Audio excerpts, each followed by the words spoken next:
Witcher. The lore of surprise. Sometimes they're naked. Oh, they took my uterus. Henry Cavill got jacked. Listening to it on earbuds.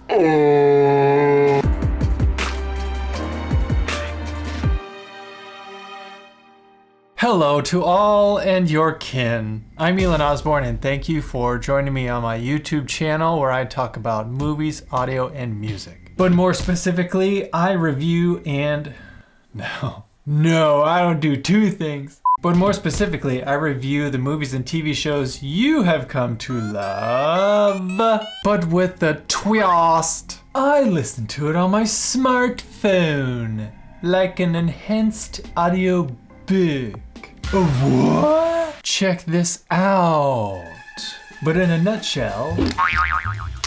Unlock your phone. Go to a streaming platform like Netflix. Choose what you want to watch. Select the audio settings. Tap on audio description. Lock your phone, which temporarily stops the audio. Then press play from your lock screen and voila! I know what some of you are thinking. Wait, isn't audio description for like blind people? Yes, but this isn't me being insensitive. I know this feature is typically used by the visually impaired, but I'm not visually impaired, so I might miss some aspects of how this audio feature is typically used. Or I might miss some details of a show or a movie that just go in one ear and out the other. So I want this channel to be a kind and friendly community, visually impaired or not, where we can all come together and discuss the movies and TV shows that we love. So thanks for being here. Before we get into the Nilfgaards of the episode, let's give a shout out to the audio department of The Witcher. There wasn't a specified role of supervising sound editor on IMDb, so I guess I'll just go ahead and spotlight Thomas Devaney, who is listed as the sound mixer for all 8 episodes. Apparently there was... dinosaur. Apparently there was a Robin Hood movie in 2018 with Taron Egerton and Jamie Foxx? Anywho, Thomas was the production sound mixer for that. Other than that, he's just been the sound design... No. Try again. Other than that, he's just been in the sound department for a lot of other short films and documentaries. Good for him. So kudos to you, Thomas, because it sounds like The Witcher was your big break. Much love. I know what you're thinking. That's great, but what about the music? The composers, plural, Belosova. Yep. Giona Ostinelli. Gotta get that practice in. The composers for The Witcher are Sonia Belosova and Giona Ostinelli. Way to go, women! No, that's right, Giona is not a woman. Who are most well known for their music in The Romanovs and Sacred Lies. Don't do that. I am truly surprised. No. Surprised you're still making these? I am truly impressed with the crew of The Witcher, who happen to meet international people who are not really household names. And the music is no exception. It's... polka. And the music is no exception. Not only because of who composed it, but just the sound of the... Breathe in, get it together. Not only because of who composed it, but just the sound of the music. Insert sound of music clip here. The arrangements are mostly orchestral, but they throw in some real world trade agreements. The arrangements are mostly orchestral, but they throw in some real unique world instruments that you really don't hear much in Western or Hollywood music. There's some choral elements too, where it sounds like the choir is almost like shouting, and just all those little things make it a very, very unique soundtrack that I really liked. And not only the arrangements, but with the use of those choral elements and those very unique instruments thrown into the mix, it gives it this texture also that I really hadn't heard before, and that someone is you. The Nerd Boy Audio Nut. And that's saying something because I've been listening to movie soundtracks since I was like 6 years old. I think it fits though because it matches the fact that there's this very unique take on kind of medieval times. So to go along with this very strange time and strange land with strange rules, they had this very unique, strange music to go along with it. it fits. If you enjoy listening to soundtracks by themselves, this is definitely one you want to check out. Now let's play. One skill, a natural, two robot, it sounded like this. Natural. A deer grazes beside dark water amid a forest of dead trees. A dark object sinks below the water's surface. If you've seen my review of Dark Crystal: Age of Resistance, then you know that I love to sing my praises. Toss a coin to your witcher. Don't ever do that again.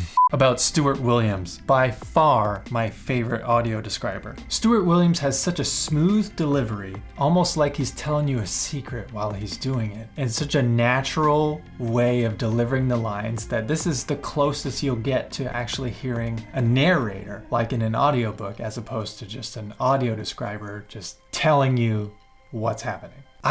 Nope. I honestly got excited when I heard him describing the first scene because I knew, sweet, I got Stuart Williams for the next 8 episodes. I'm good.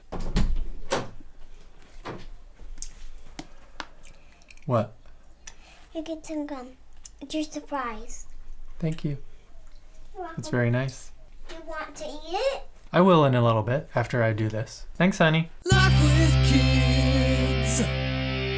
So yeah, check this off under all the many boxes on why you should listen to The Witcher. Oh sure, the description is so good, but what about the experience? I did watch this first with my wife because we both were very interested in seeing what this show was all about. We went into it with a clean slate. We hadn't read the books, we hadn't played the video games, so we just didn't know anything about this land or the rules or anything. So I was already itching to listen to this after we had finished watching it because it is such a new and unique perspective on Middle Ages that I just didn't really understand all of the lore, and especially with all the time jumps and everything, it was pretty confusing the first go through. I was all about like, okay, let me revisit this. I'm gonna listen to this at work. If you've never seen The Witcher, and I'm not spoiling anything by saying this, there are 3 timelines going on all at once.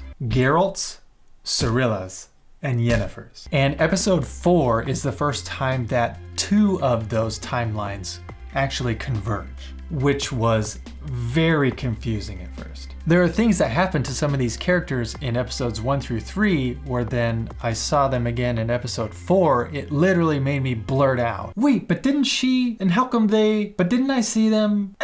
What? So consuming it a second time immediately after I had watched it the first time was definitely needed, at least on my part. Listening to it at work definitely helped me piece together some things and made it much more clear in my mind what happened. Okay, this led to this, and this happened at this time, whereas this happened at this time. Okay, got it. But as far as the audio experience, it's pretty good. There are some times that the mix is just a bit off, and I even noticed it when I was watching it, not just listening to it on earbuds. The dialogue is quiet in some moments, but it actually doesn't happen all that often, but it's kind of annoying when it does happen. There are some scenes where the music comes in, and the performance of the musicians as it's being recorded sounds like they're just going real hard, but the actual volume of the music in the mix is kind of quiet. So since it's supposed to be blaring, it's kind of off-putting how it's this triumphant moment, but the volume of the music is actually kind of quiet and subdued. So it's a little jarring. Other than that, it's an entertaining experience for sure. There are some excellent one-liners by Geralt. The characters are interesting. The world is fantasy that we're all familiar with, like dragons and magic, mages, goblins, things of that nature. But it really has its own unique take on it, and I found it really intriguing. I'm honestly debating listening to it again very soon, just so I can solidify even further some of the lore and some of the nuances and very unique takes on fantasy in this realm. So, would I recommend The Witcher as an audio stream? Yes, and multiple times as well. Maybe because it is Maybe because it's a little evident on Netflix not throwing a ton of money at this, and the fact that it's comprised of a crew of not big household names, it might come off as just a little less polished than your big budget shows, but it's not glaringly bad. The production quality is still pretty darn high. So listen to it. Yeah? Don't forget to hop on over to my Patreon where I have some selected highlights that I'll go over throughout the first season of The Witcher. Don't forget to like and subscribe if you haven't done so already. And if you haven't tried audio streaming a TV show or movie yet, Sure.